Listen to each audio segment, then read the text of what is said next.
September 20th, 1985, Kevin flew from Sacramento to Juneau, Alaska, where he commuted his way up to Glacier Bay National Park. When he arrived at the park's headquarters, he gave his itinerary to the rangers. He said that he'd be over near the Wolf Point area against the water and said that he was going to be there for about 3 weeks. Kevin planned on leaving on October 10th. So actually, I'll pull this up on the map. This is actually Wolf Point right here. Yeah. That's why I kept zooming into that. So you said he got dropped off by a boat at that spot? Yeah, I think I go into it right here. Okay. You can't hike there or drive there. Like, you have to be like either flown in or anything or something like that. So on September 22nd, so this is 2 days later, Kevin took a float plane to the Muir Inlet north of Wolf Point to establish base camp. For the next couple of weeks, no one in Kevin's family or any of the park rangers heard from Kevin. But the trip was supposed to be secluded, so that was normal. He gave him his itinerary, said, I'll be around here. Yep. And from all intents and purposes, that's kind of where he stayed. So he landed up in this region and set up base camp. They said it was north of Wolf Point, but there's not a lot here. So it was kind of in this area. Or like maybe right on the water even. Or possibly. It didn't say exactly where. Yeah. And since these are so rugged, like, you can't see trails or like, hey, here's the trailhead. There are no trails. Yeah, really. It just is. It is wilderness. Yeah, cool. So now we fast forward to October 8th. This is 2 days before Kevin said he was planning to leave. A couple of park rangers were in a boat patrolling some of the waterways around Wolf Point, which is the area he was camping. So the rangers decided to check in on Kevin and see how he was doing. When they came upon where Kevin's camp was, they immediately knew something was wrong. His tent was not in the area it was supposed to be. In national parks, they usually have that designated square of like soil or gravel. It's like usually like a box, and they say, put your stuff here. And they do that so you don't trample any of the park areas, and you keep it all, this is going to be the one area where nothing's going to grow. It's for people. So his tent was actually down a few meters on the beach that butted up against his campsite. Some of his gear was placed outside the tent. It wasn't strewn about, and I think that's important to note. Yeah. And we do have the reports from the rangers, so I'm going to read from these reports, and I'll throw them up on the screen too. You won't be able to see them real well here, but you'll kind of get an idea of what was going on. And we'll share these on the website as well. So on 10/8/85, and this is the results of their investigation, at approximately 1600 hours, that's 4 o'clock in the afternoon, while on patrol, David Neneth and myself visited a campsite believed to be that of Kevin O'Keefe of Sacramento, California. The campsite was located in an interdidal alcove on Wolf Point in the east arm of Glacier Bay.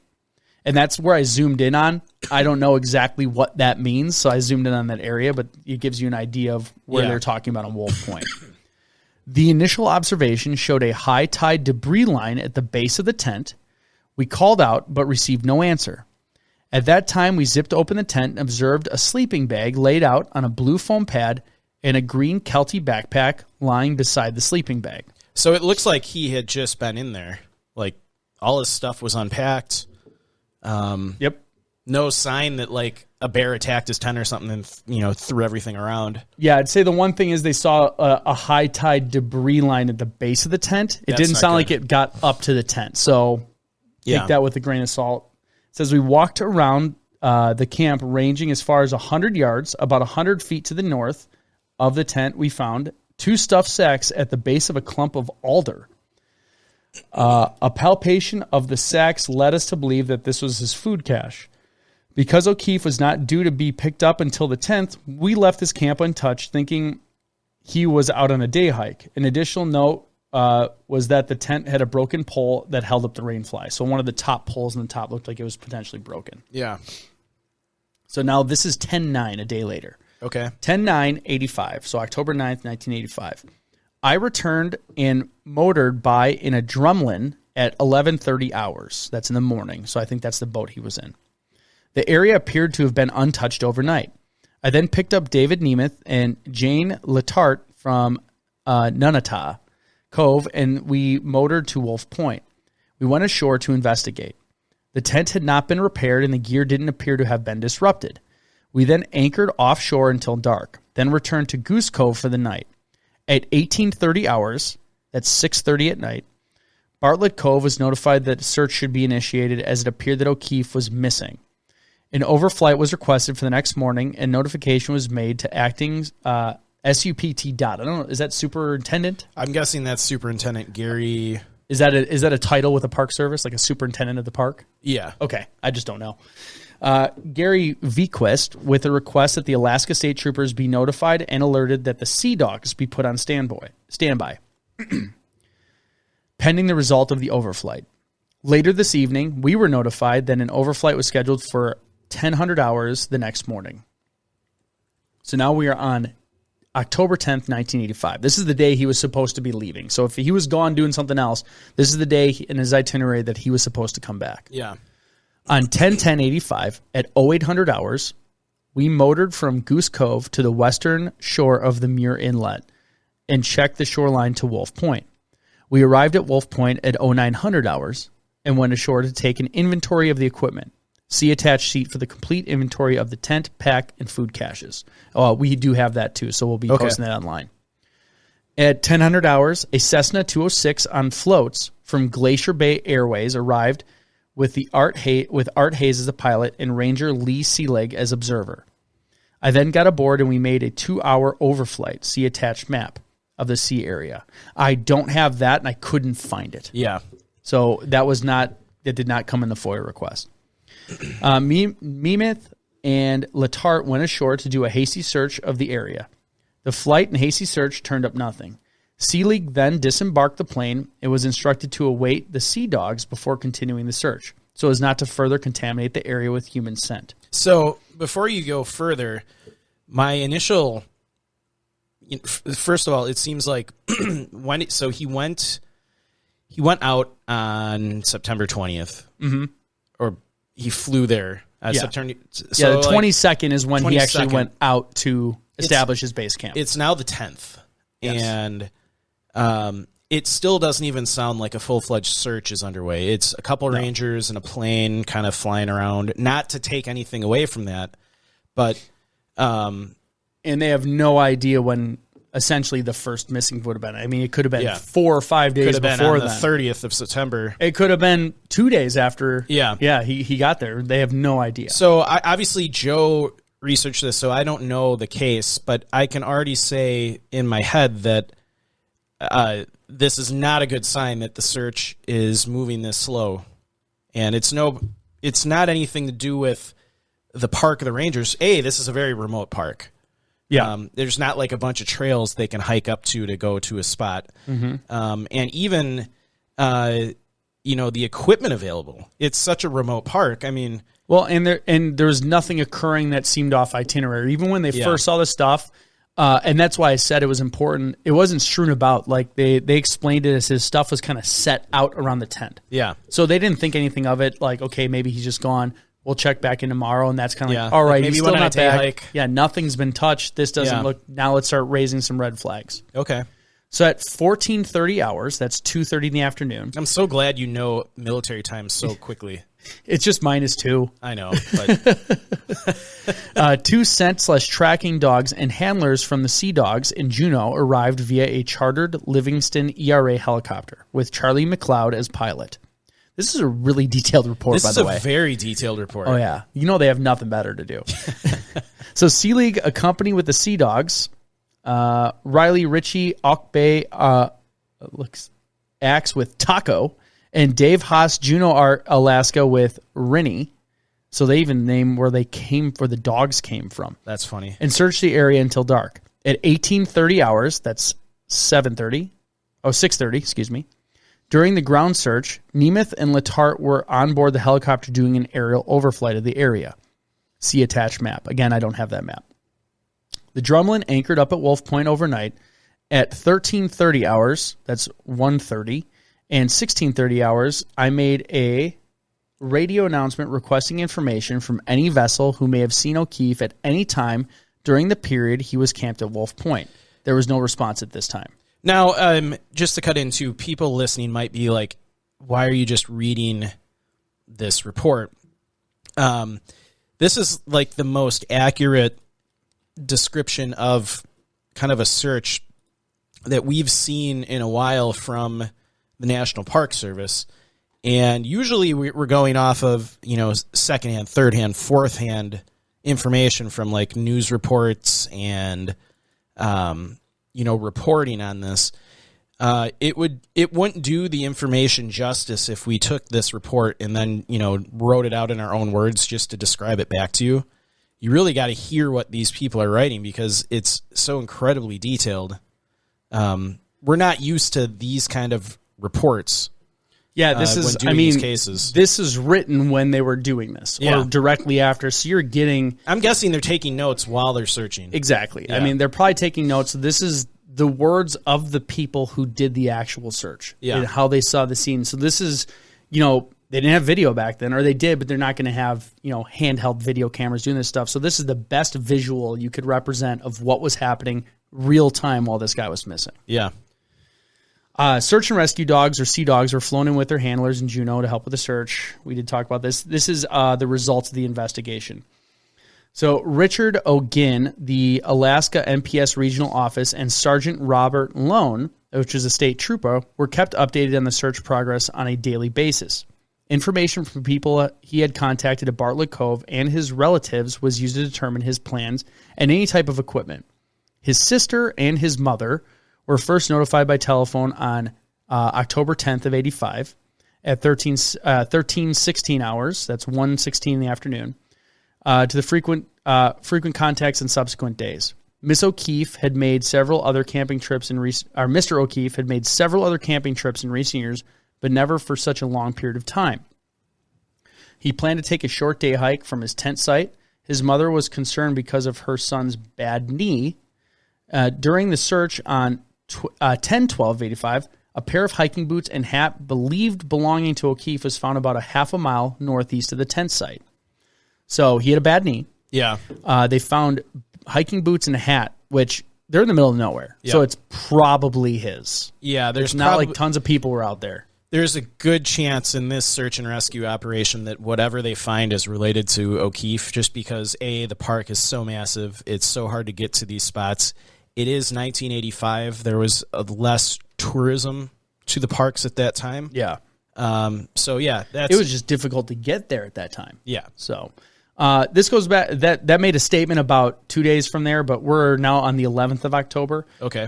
They expanded the search and included another dog handler and his search dog. Also, the helicopters flew an aerial search pattern of the search areas again. The high probability search area was searched thoroughly, and a request for anyone with information was placed over VHF radio.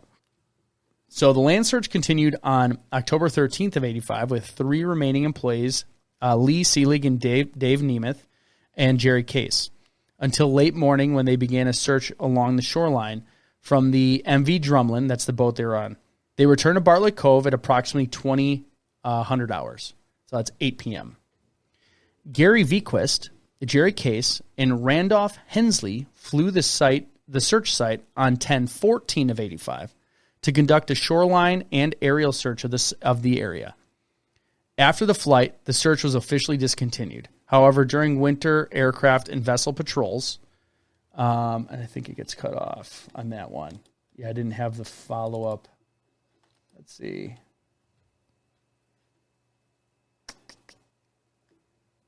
Yeah, I didn't have the sheet on that one. Okay. I think this might be it. Yeah. Joe's just looking. I'll move on. All right. This is a separate report. They're talking about the third dog handler. Like I said, we're gonna show this. All right. They want to sort of check the Wolf Point, then check the entire north shoreline of West Coast. Of note, here we go. The Sea Dogs alerted to item 76 through 92 on the attached inventory. Jane Letarte found item 93. So that's where they found some of the stuff that they're looking at. Yeah. I'll throw it up on here, but again, this is going to be posted. It's a very detailed list of all the stuff they have. I mean, it's like water a lot bottle of stuff with it too. Number 7, water bottle, 1 liter. Number 8, water bottle, half liter. Number 9, stuff sack, blue. Number 10, stuff sack, blue, smaller. 11, cord, nylon. So they were incredibly thorough.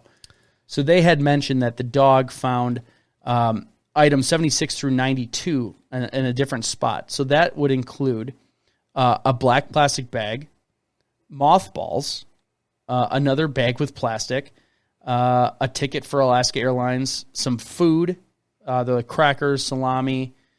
The following items were found several hundred yards from the tent. That was the boots, their Vibram sold Wilderness brand, size 10.5, hat, knit brown wool. And then a couple hundred yards from the tent site, they found the gloves that were green knit gloves that were lined. So we had a lot of stuff with him. He had a ton of stuff, but he was there for 3 weeks. Yeah. So it was a lot of food. And that was another thing, too, is it seemed like there was a lot of food left. Yeah, so that makes me think that... Keep it in your back pocket. Okay. I'll keep See, you've been doing most of the stories recently. I know. Yeah. See how difficult it is to hold your theories in? Yeah. So, all right, so here's a little... So we have Kevin. Well, we have no sign of Kevin, but they did discover his campsite and virtually all of the equipment you'd expect to be at a campsite in Alaska of someone who's staying there for a few weeks. Yeah. Well, it was all there, and his backpack was fully packed as if he was going to go on a hike. It had food, it had extra clothes, it had water. It was all packed right up against a tree, all of his sleeping equipment and his cooking equipment. And oddly, there were lots of food that Kevin still had left in the campsite. That was out in the open, and no animals had touched it. Interesting.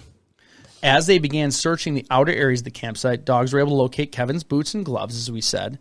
There was early speculation that Kevin was attacked by bears or some other predator, but the park ranger, who knew the area extremely well and had seen other bear attacks, said, I don't think this is a bear attack because there's no sign of a death struggle anywhere at the camp. And if you get attacked by a big predator, you're going to fight for your life to save yourself. Mm-hmm. You're going to grab onto things. You're going to flail around. And this is his words. It's fairly obvious.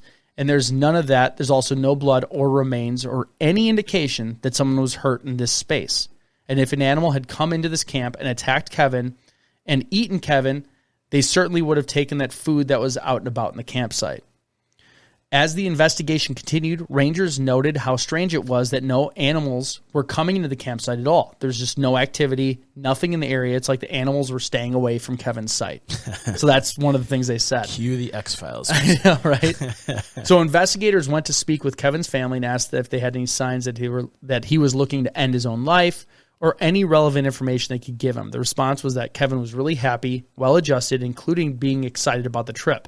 Plus, why would he prep so hard? Yeah. Like, if he was going there to end his life, why do you care about survival? Yeah. Which is a very good point. Yeah. So that's it. That's it. That's where we're left. The tent's not in the space it's supposed to. It looked like it butted up against where the tide line went. Yeah. So what it sounded like, his stuff was placed out really well, right up to where the tide came up to, but it wasn't kind of disheveled. Yeah. Tons of food left over, a bag packed like it was ready for a day hike, boots and knit gloves a couple hundred yards away from the tent, in 2 different spots. Yeah. And that is all the information we have. Very interesting. So yeah, to recap, he was out there for a few weeks. These rangers were on a boat kind of just checking in on the area, came across his campsite. Campsite looks virtually undisturbed. Obviously, his tent was in the wrong spot. It wasn't in the designated camping spot, right up on the water, basically, the tide line. But his gear was set out in an orderly fashion, not strewn about like a bear had come and attacked his campsite and, shredded anything. Yeah. And there was even food, which, in bear country and really wild Alaska, you would think like salami sitting out would be a bear magnet. Yeah, or even just disturbed mice, by the small animals would have bored holes through the stuff sacks. I mean, things even like when we were hiking in Zion, like the little mice and rats, whatever the heck those things were, got into my food that was tied up in a tree. Remember that? Oh yeah, the squirrels climbed down my rope and that was one night. That was one night. And remember we woke up to all the big cat footprints circling the tent. Oh yeah, and we never heard them. That was terrifying. To me. There were tons of footprints. So we pulled into that camp late at night, set up, went to sleep, woke up. Mike's food had already been eaten, and our campsite was full of basically mountain lion prints everywhere. Yeah. And that was one night. Yeah, in the desert. When we were hiking in Canada, the Canadian Rockies, one of the mornings we got up, about 20 feet from our tent were several sets of grizzly prints. There you go. I don't know that they were grizzly bears, but massive bears were literally walking 20 feet from our tent while we were sleeping, which is kind of terrifying. Yeah. But the prints were fresh. And that wasn't 3 weeks of the same area. So I zoomed into the map here, and you can kind of see. I'll make sure I'm streaming it. This is Wolf Point. Okay. And what I noticed I noticed this when I was looking around. You can see these are obviously man-made structures. It looks like, unless they're like snow or garbage. Well, it looks like potentially these are tents. So I'm imagining he maybe had his tent in an area like this, because this is up here is very kind of mountainous and heavy in trees. This is kind of open. Yeah. And you're close to the water. So again, this isn't confirmed. I'm imagining he was kind of in this area. So looking around here, it's pretty open in this spot. So if he's there, up here is more wooded and mountainous, so I can't imagine it's good camping. Yeah. And if his tent butted up against a high tide line, these are too high. Yeah. So I really assumed it was kind of like this beach area. Yeah. And there's not much area to go. No. So this is kind of my visual of it. Like, okay, if he's somewhere in here, where are they going to look? They're going to go up and down the shoreline. They're going to go in a little bit, but